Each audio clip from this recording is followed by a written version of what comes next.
What is up, Nuggets? It's your boy, Killer Pizza, here with a brand new video for you rascals and rapscallions out there. Today is day 6 of 12 of this Friday the 13th marathon, so we are officially halfway through the reviews. If you haven't seen my reviews of 1 through 5, make sure to check those out and tune in for the rest of the week if you want to see the rest of part 7 through 12 reviews leading up to Friday the 13th, where I'm going to do my complete Friday the 13th franchise ranking. With that being said, today we're going to talk about 1986's Friday the 13th Part 6, Jason Lives. This is the third and final movie in the Tommy Jarvis trilogy, the last one talking about his story, but let's get right into it because I feel like I'm going to have a lot to say about this movie.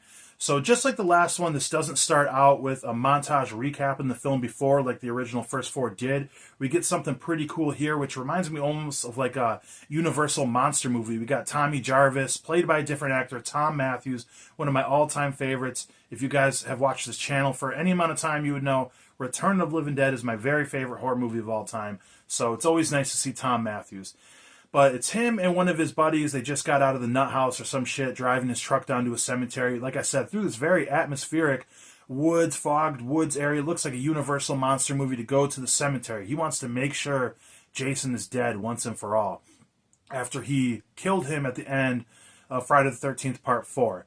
So they see the grave. His friend says, "Oh, I think we've seen enough. No, I need to be sure." He starts digging up Jason Voorhees. And when he pulls this grave open, this is one of the most nasty looking things you'll see. It reminds me of like Italian horror, like Zombie or some shit, one of the zombie movies, where he's got maggots coming out of his face, like just unrecognizable. It's nasty shit. And, you know, I don't know where he got all these balls from, seeing how Tommy Jarvis was such a pansy in Part 5, but I could see why he'd want to make sure he's actually dead. He says, "No, F this, I'm going to make sure he's dead." He pulls like a metal rod off the fence and stabs it through Jason's chest in the grave. He's having like flashbacks to when Corey Feldman in Part 4 was hitting a machete. Die, die, die. He hits this deal straight through the chest over and over again. But then what happens is fucking awesome. Lightning strikes the pole and electrocutes Jason and brings him back to life, almost like in a Frankenstein's monster kind of way. So we officially have zombie Jason. I know a lot of people want to say Deadite Jason. No, it's zombie Jason to me. So this is one of the most badass looking Jasons. He gets out of the grave looking all zombie-like with maggots all over him. The rain kind of takes away some of that shit. He's going after Tommy Jarvis. His friend comes behind him, hits him with a shovel to try to save Tommy.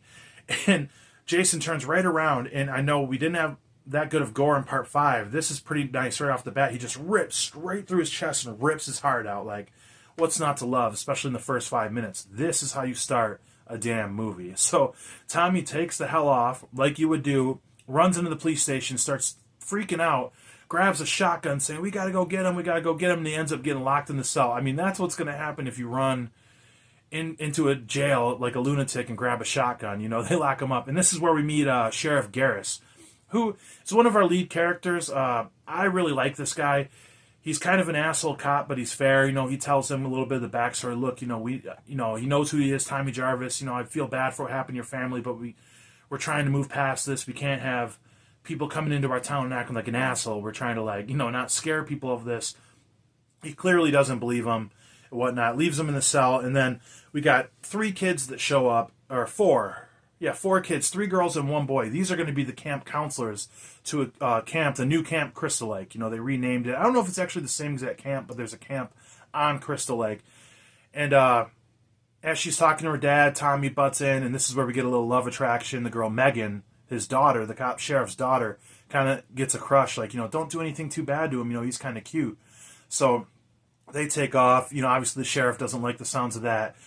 And then we see a couple counselors driving into the area, a guy and a girl, and I love this line where she's like, we can't go anymore. The guy says, "Why?" "Well, if I've learned anything from horror movies, you don't trust a guy in a mask." And it's got this awesome still shot of Jason standing there with the big pipe or whatever that that he got stabbed with or whatever. Very, very scary looking, and they try to drive towards him to get him to go off the road. The guy gets out of the car with a gun, like, "You better get out of here." Jason takes him out real quick, fucking stabs him with the spear or whatever it is, the post, throws him right over his head. This is like the right level of cartoonish Jason Voorhees, which I will say, the look of this Jason and the kills, I think this is what a lot of people, casual fans, picture in their head when they think of Jason Voorhees, and I'm cool with that. He ends up killing the girl with the same pipe or spear through the head, drowns her in the water. And then, yeah, we move on to the camp. All the counselors are there. There's just 4 of them there. They're kind of questioning, oh, where are our friends at and whatnot. And this is when all the kids arrive off the bus. And they say, oh, here's something scarier than Jason. Which I love this, because not only is this the first time they go back to Camp Crystal Lake since Part 2, this is the only movie, I believe, in the entire franchise with a camp full of kids. Yeah, with a camp full of kids. We had a child, Tommy Jarvis, in 4, and Reggie the Reckless in 5, but this is the first time we had a bunch of kids, which if you've seen the first 2, you're wondering, it would have been cool to see all the kids. Kind of adds a fun dynamic to it, and this is kind of something I griped about earlier in my rankings, or in my reviews, that I wish we could have a movie with, like, somebody hunting down Jason. And that's what we get with Tommy Jarvis this whole movie. That, along with, like, the kids actually at the camp, it's already something different, and this is a completely different production of this film. It feels much bigger from the start and everything, and I absolutely love it. So we end up going and seeing, like, these paintballers in the woods on, like, a business, like, retreat or some shit like that, and we get some more kills from Jason here. This is kind of like a little slapstick stuff, but this is like the right level, where I thought 5 was a little too hokey and stupid. Like, I know I bitched about the characters the last movie in Part 5, and, you know, I'll say, you know, for character actors, they were fun, but not much to them, you know. If we're going to have characters in here just to get killed in a fun way, this is how you do it. We got one guy going through the woods with a machete, cutting the bushes. Jason takes the machete from him, and he, like, when he looks at the machete, I love the shot. He looks at the machete like, oh, you know, kind of like that Michael Myers kind of head nod stare, and he lifts it up, and it's got an arm still holding onto the machete. And then he goes after the rest of these paintballers. He kind of corners them a little bit, or they turn around to see him. One of the coolest kills. Like, I love how, like, they show the gore, but they don't. It's like a quick shot. You catch it, you'd have to slow motion to really see it. But he takes a machete swipe, takes out 3 people at the same time, all 3 heads. Fucking awesome shit. So we go back to the camp. They're doing some activities, kind of rah-rahing up these kids. They ask, like, where's so-and-so at? I forget his name, like the one guy. Like, oh, you know, he's off, like, with some chick. And it cuts to a scene, like, in this RV, and the RV is just shaking. And she's just on top of him riding, like, you gotta, you know, he's like, you know, she's like, you better not finish yet. Like, she's like, you gotta wait till the end of the song. He goes, how long's the song? Like, 8 minutes? And the song, too, I don't know the name of it, but it's like, I'm more animal than you. If you guys are a fan of Planet CHH, like, Planet Dirty with Tabata Vision, you got me there, Planet CHH Christian, because, like, the first thing I thought of was Planet Dirty, because I've heard that song so many times. It plays his cover version, plays before the stream goes live, but awesome song. And I'll say on top of that, awesome soundtrack. We have a great score, but we have a ton of awesome rock and roll, a bunch of Alice Cooper, which you can't go wrong. Got me thinking when I go to work. I'm recording this before I go into work. I work second, which I say all the time. I might throw a little Alice Cooper on tonight. We shall see. But this is awesome here. Jason cuts the cords. He's pretty, like, innovative here with, like, cutting the cords of lights, and just, you know, pretty smart for a zombie, you know. I thought he was after brains. Didn't know he had a brain. But dude goes out there to check the cord, sees it's, like, all fucked. Like, we better get the fuck out of here. He's driving the camper. And I love this. He's like, I'll drive the camper. She wants to drive. And when he hits the gas, she just fucking barrel rolls and falls into the bed in the back. Then he hits the gas the other way, and she's kind of flipping and flopping both ways. And it's kind of a comical deal. And these are both pretty likable people. I like the girl here. She's pretty funny.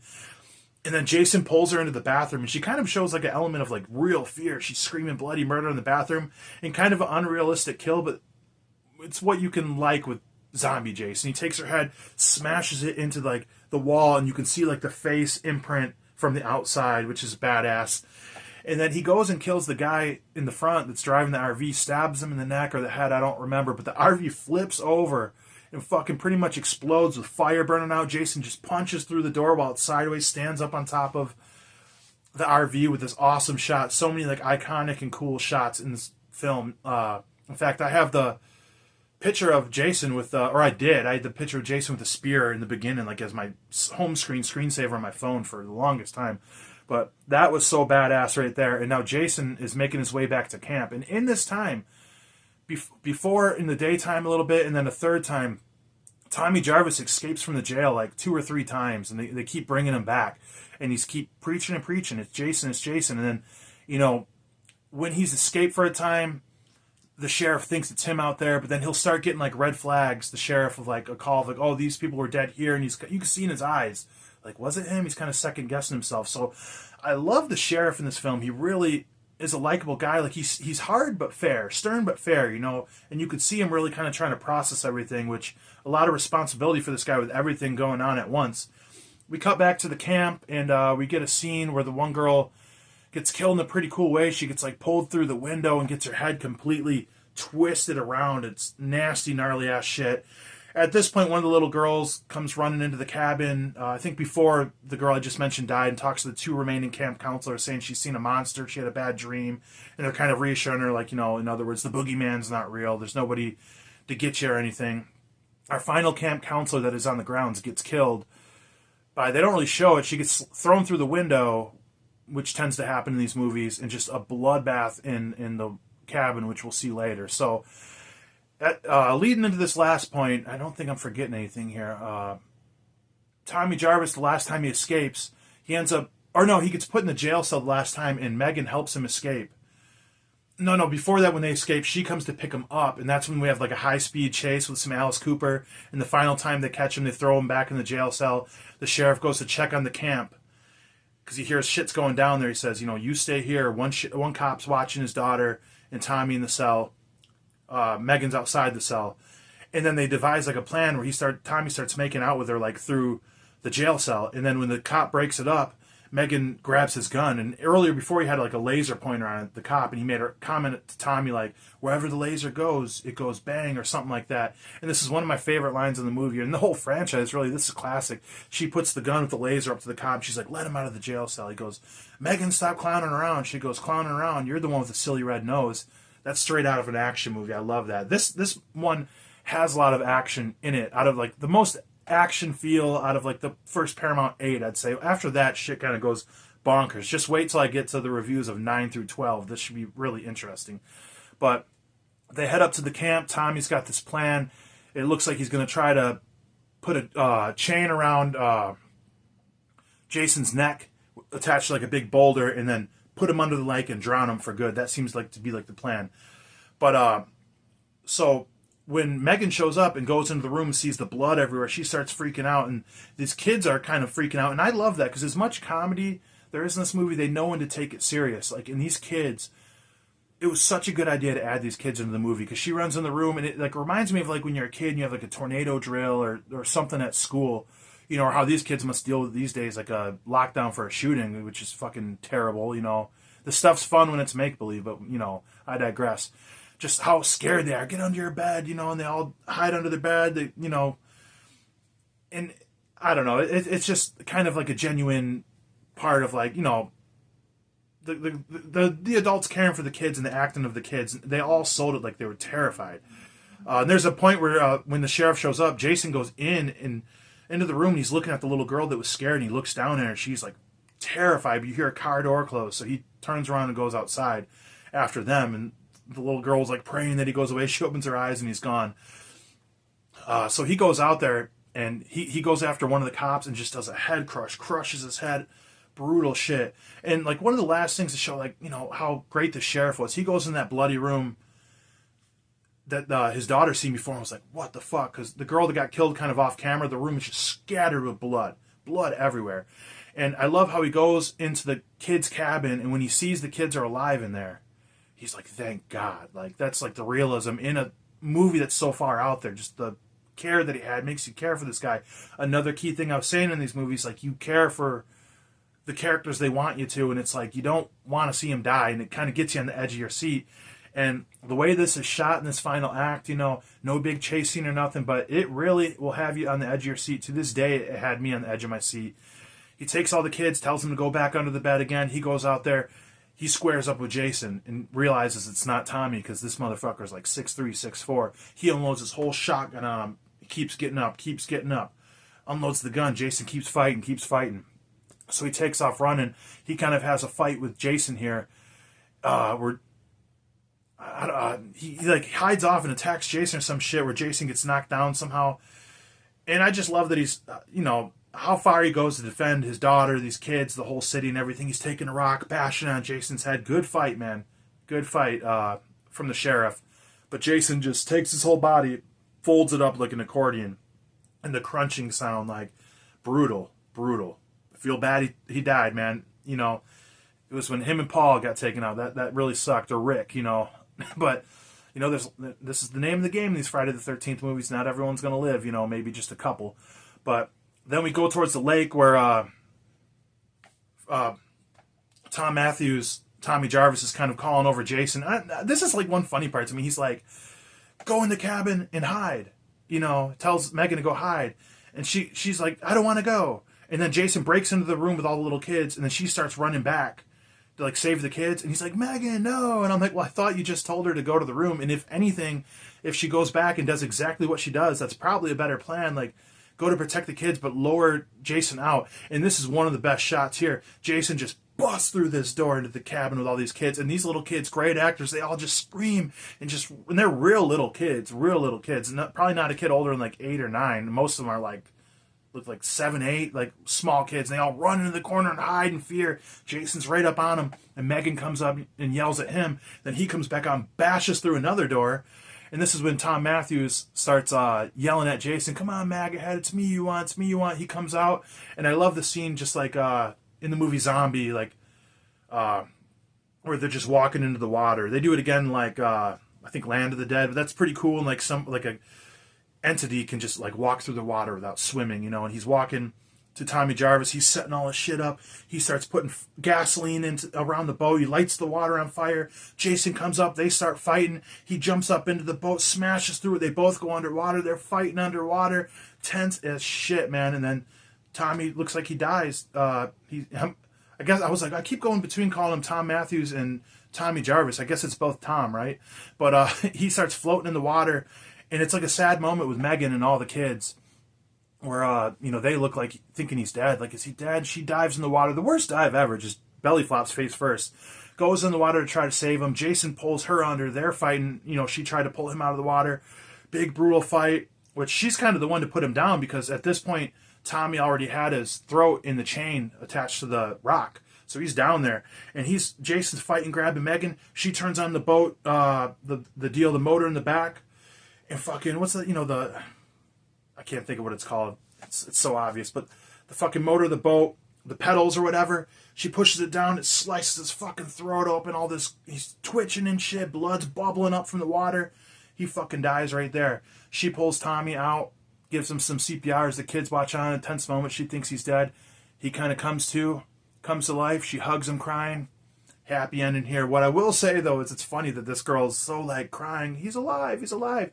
Bitch, you just met this guy today. Your dad just got folded in half. He's dead. Aren't you worried about your dad or your friends? But, hey, it's movies and, you know, maybe another true romance scenario. Love that movie, by the way. Like, maybe it's love at first sight. But, you know, it's done. It's finally over. Tommy says Jason finally got to go home, which is true because, you know, from what I see, I don't know how long he stayed in the water after part 1 or if that was just a hallucination. But, you know, he's been on land this whole time. This is the first time he got put back in his resting place, back down under the water. And then we get one final scene, back under the water, this eerie look, and zombie Jason's eyes open up. Boom. Incredible movie. I love this movie. It just flies by so fast. It's got enough action elements of horror. It's a horror movie by far. But it's got elements of action and elements of comedy with suspense. Badass score with a badass soundtrack. Not all the best kills, but there's enough gore. Like, I'm a practical effect guy. I want to see some badass kills. You can have off-screen kills as long as you add in some cool shit, like ripping somebody's heart out or folding somebody in half. You know, that's the cool shit. You know, I can't say enough about this movie. You know, I'm biased too. I love Tom Matthews. He is awesome. He is the one I think of when I think of Tommy Jarvis. I got an autograph on my wall from Return of the Living Dead from him. Next time I meet him, I'll get a Tommy Jarvis autograph. I'll get a second one. But I think I'm trying to like be kind of like low key on these because I'm just assuming a lot of you guys might watch my franchise rankings. So I'm trying not to like let the cat out of the bag on like what I like more or less. But I'm just being honest. And I think it's going to be pretty obvious which ones go high on the list and which ones go low on the list. And this one will be high on the list. I absolutely love this movie. There's not much bad shit I can say about this. I don't really have any critiques, honestly. I'm not even going to give this one any critiques, any negative shit. I'm just going to say I absolutely love this movie, and I think you should watch it. But Hopefully you guys have been enjoying these reviews. I'm going to have another one up tomorrow. We are going to have Friday the 13th, part 7. But other than that, hopefully everybody's having a great October so far. Blood, Guts, Gore. I'll check you guys next time.